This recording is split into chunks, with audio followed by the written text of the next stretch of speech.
My name's Mallory Morgan, and I'm HCV positive. I'm 38 years old, and I was having some abdominal pains and felt like I was having a heart attack, so I chose to go to the emergency room here in Seattle to Harborview Medical Center. I was in there approximately 3 to 5 hours with abdominal pains, felt like I was having a heart attack, etc. And the doctor, after about 4 hours, came up and asked me, "Eric, have you ever been tested for hepatitis C?" And I said, I got very little offensive about it because, no, there's no need to test me for hepatitis C because I don't use illegal drugs, and I've been married 18 years and I don't have extramarital affairs.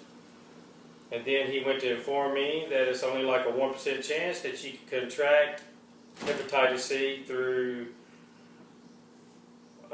having sex, unprotected sex. So I was like, sure, you can test me, but it's a waste of your time. So he drew blood and he said, well, I'll get back with you with the results in 5 to 7 days. And sure enough, on the 5th day, he gave me a call, asked if I had a few minutes, and I said, sure, doc. And then he went to inform me that I was hepatitis C positive. When he told me that, it kind of shook my world. I thought it was the end. I thought it was a death sentence. I thought my marriage of 18 years was going to be over. And just my world came crashing in. I felt alone, felt like I was the only one, and just felt nasty. An outcast, just felt horrible, like I was a bad person.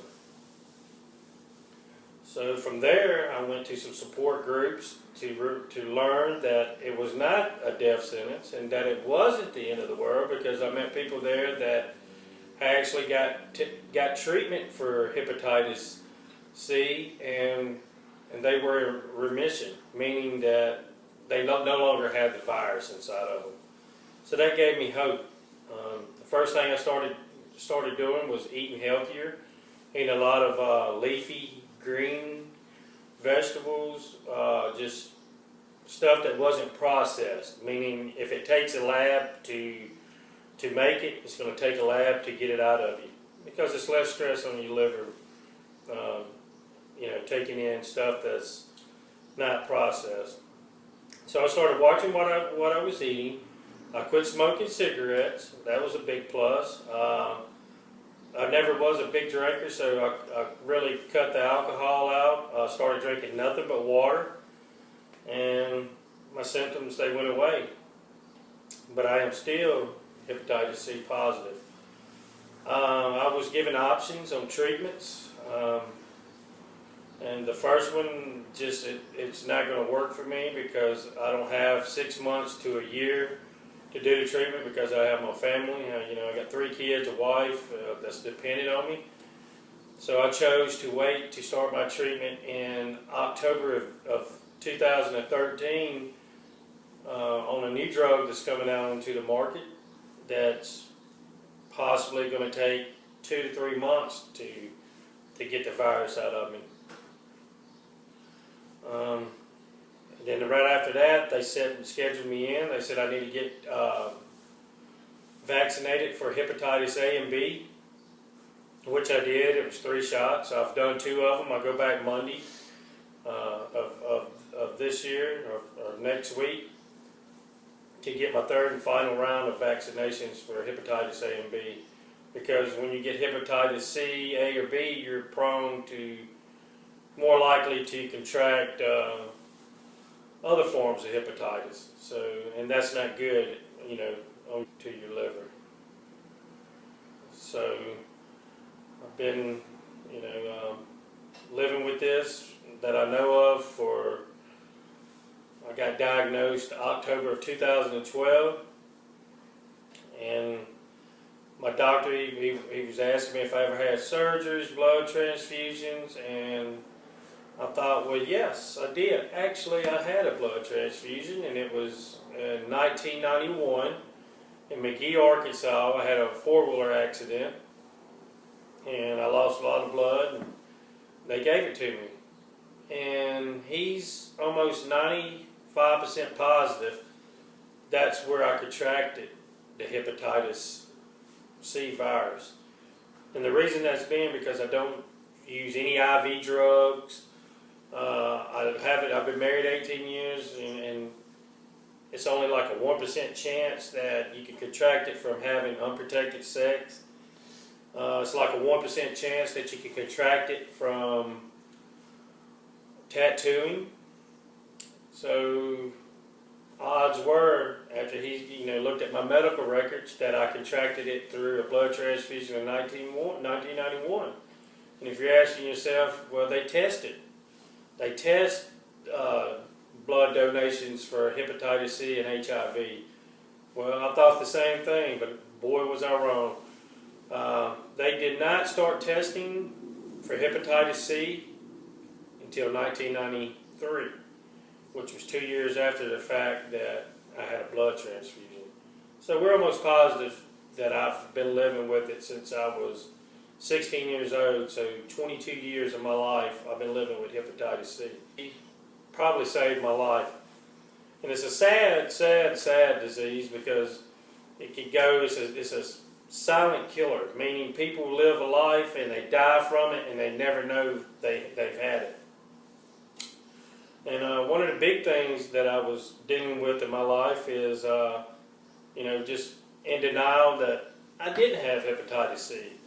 And the reason that being is because I lost my father to hepatitis C, which eventually turned into cirrhosis of the liver cancer, that eventually took his life at an early age of 58. I was 12 years old at the time, so I was like, no way could I have this horrible disease, because I've watched my dad suffer and die from it, and I was just in denial about it. So he passed on. Back then, there wasn't no treatment, no vaccination, which there still is no vaccination for hepatitis C. I would get educated about hepatitis C, all forms of hepatitis, and be cautious around ways of contracting hepatitis. So a good site that I found, I was having problems years ago, and I went to the doctor, and they couldn't figure out what was wrong with me. And not once did they test me for hepatitis C, which could have been caught 20 years ago. So I highly recommend you, as a young adult, to educate yourself on hepatitis C. If you go to the hospital, ask to be tested for hepatitis C. And the reason I'm saying this, because after you start reading about this, you'll start seeing the different types of hepatitis. I have genotype 1, which is, they say, is the hardest to treat and to get rid of. Just so you're aware of what's going on. And it's just like HIV back in the early 90s when it became a big epidemic. Same way with HCV. It's going to be a huge epidemic within the next 10 to 20 years, because there's a lot of American people that are positive for hepatitis C that don't even know they're positive with hepatitis C. And it's just going to be a huge problem. It's already a huge problem, but they haven't brought it to the public's attention. So hopefully this video will touch you guys and make you want to be aware of hepatitis C and the dangers of it, and the treatments for it. Just educate yourself on it. And so now I'm living with hepatitis C. I'm cautious with the people around me, and it's on my mind on a daily basis that I have hepatitis C. And I hope great stuff comes from this video. Educate yourself on hepatitis C, and have a great day.